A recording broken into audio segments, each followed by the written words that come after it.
One of my favorite things about the beautiful game is how so many great people come together to make great things. Football-loving people, folks in the food industry. And so for this World Cup, that's exactly what's happening in Greenpoint, Brooklyn. Ladies and gentlemen, welcome to Socceria. This is really special because it's a huge place. This is the right moment to open the doors to all kinds of football, from many different parts of the world. The dynamic duo of Tania Apolinar and Gio Cervantes are critically renowned for their food, which includes Taqueria Ramirez and Carnitas Ramirez. Socceria is their cantina version in Greenpoint, Brooklyn, a place where amazing food and the love for the game come together. It is a dream for us to have a cantina concept, and we started talking about this like soccer bar. We pretty much connected the dots. Josh Barak, alongside John Helms, come together as well with Tania and Gio to make this into a reality. This neighborhood is probably one of the cooler neighborhoods in the cooler city in the world. And I think when we open the doors for the World Cup, they're going to be excited. It also helps that Josh is a huge USMNT fan. I grew up playing soccer at AYSO in the 70s. And then in '94, when we got the World Cup, I was able to go to a few matches. My friends all caught the bug. We became football obsessed. So will there be any rivalry issues here with a USMNT partner and a Mexican restaurant team? Football for everybody. I'm a U.S. fan, they're Mexican fans. Everybody else here has a country that they love and support. It's all love in here. Football unites us all, so it's just, we need, we need that. As you just watched from Gio, Tania and Josh, Socceria is trying to be not just a soccer-loving place, not just a food-loving place, but a place where all of these people come together and enjoy some incredible Mexican food and, of course, the passion of the World Cup. As Brazil get ready for their opener against Morocco in the World Cup here in New Jersey in MetLife, I'm in Newark in the Ironbound district, heavily populated Brazilian neighborhood where so many fans and so many people are getting ready for a massive, massive game and also to create a great atmosphere. We're super excited. We're kind of treating this as a national holiday for us. Preparations are on full blast. For Kalani Mubarak, the manager of Buona Brasa Steakhouse, a Brazilian staple here in Newark since 1995, this is a very special occasion. We expect up to 1,500 people per game, and it's an open air environment. It's in our parking lot that we transform kind of into our mini stadium. And he's not exaggerating. Whenever Brazil plays for whatever match, the atmosphere is through the roof. It's kind of like our identity, our passion. As you walk up and down these streets on regular weekdays, you see them wearing their jerseys, their scarves, their hats. You haven't won it in more than 20 years. How are you feeling about it? Being a 5-time World Cup winner, the standards are always set to high. This year, we're a little bit anxious, but I know we have plenty of players and plenty of talent that can do the job just as well. There is also the Neymar Jr. factor, one of Brazil's biggest players in modern history, who is part of the squad and will be playing at his 4th World Cup. I think Neymar will be important for the locker room, for his expertise. He's a leader in that locker room. And no matter what, they'll come here and celebrate. And we'll all eat barbecue together. As Mexico prepares to open FIFA Men's 2026 World Cup against South Africa at Azteca Stadium in Mexico City, I'm in New Jersey, 5 minutes away from MetLife Stadium, a place that's so quintessentially Mexican, so passionate about its culture, about its people, and also I'm in a cathedral of Mexican football. Welcome to La Fortaleza. La Fortaleza is the creation of Mexican superfan and restaurant owner Arturo Ortega, who has been in the business for more than 30 years. La Fortaleza is a shrine to his beautiful Mexico, from the culture to the food and, of course, El Tri, the Mexican national football team. Since the beginning, my dream was to share the Mexican culture, the Mexican gastronomy, and now we are transforming all this to football, to soccer.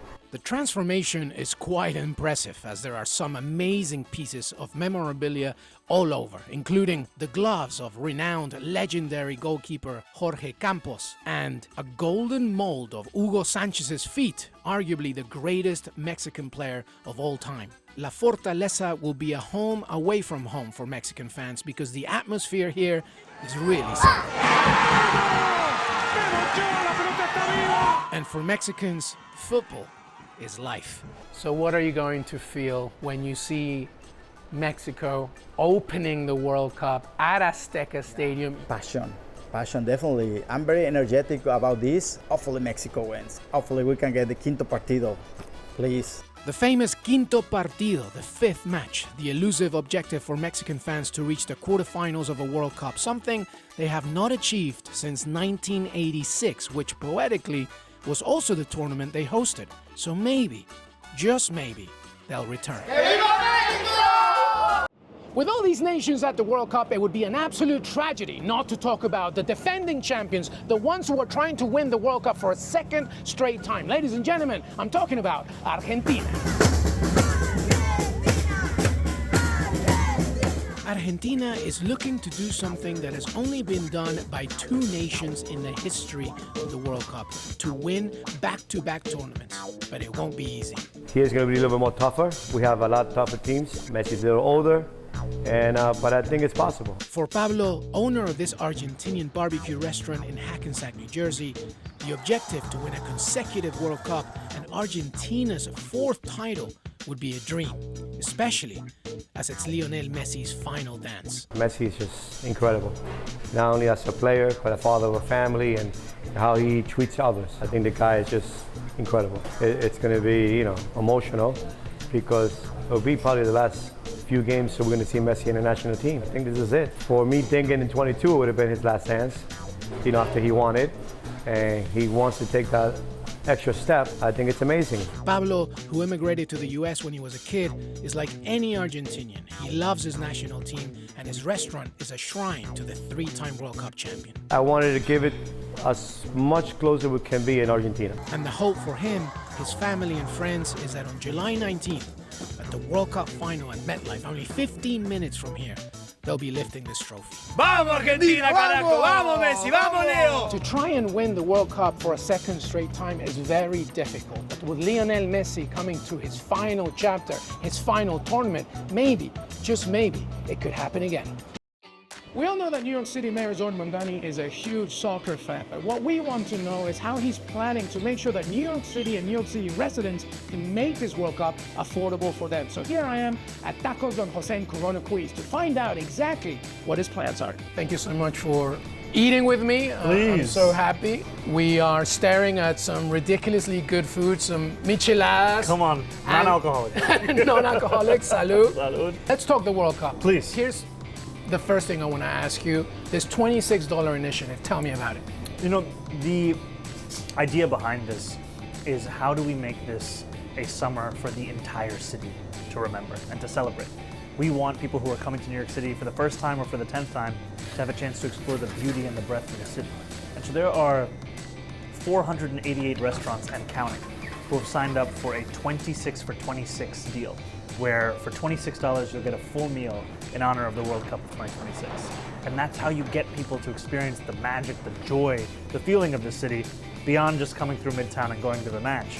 We want them to actually get a sense of New York City. The objective here is in two ways: to shine a light on restaurants just like this one today, and to encourage everyone either living or visiting New York to experience the diversity of every borough, not just Manhattan. So the mayor's office also has created a neighborhood passport program that can be picked up at libraries and select locations, and includes a scavenger hunt exploring all parts of New York. It's all too easy to overlook these kinds of businesses. In these moments where the world's eyes are on you, oftentimes it's only the largest corporations that can break through. We want this to be a summer where you quickly have a one-stop shop website where you can see, where are these 488 restaurants? This is a summer of exploration, and we want these businesses to be at the forefront of it. One of the things that I love is about the relationship that food has with football. That's so important, especially at the World Cup. It's at the heart of the culture. You know, when you just think about what makes people really celebrate their sense of belonging, it's not only the team, it's also the food that you're eating as you watch it. Because it's not just that you want to watch Senegal play France, you can do so in Little Senegal in Harlem. You can be eating Senegalese food at the same time. And I think it goes on, whether it's Little IT or whether we're speaking about so many of the 48 teams, many of whom it's their first time in the World Cup. As for the actual tournament, I asked him if he'd be planning to attend to any of the matches. I'm still trying to figure that out for myself, but if I do go, I'd want to be with the people. You know, there is no better way to enjoy it. And the feeling in this city right now, between the Knicks and the World Cup, It's ridiculous. the entire city is alive with excitement. $26 deals, affordable tickets. This is the plan for Zoran Mandani and the World Cup. It's the largest ever, comes to New York and the tri-state area. The hope is that every New Yorker can have a little bit piece of excitement for this very big tournament.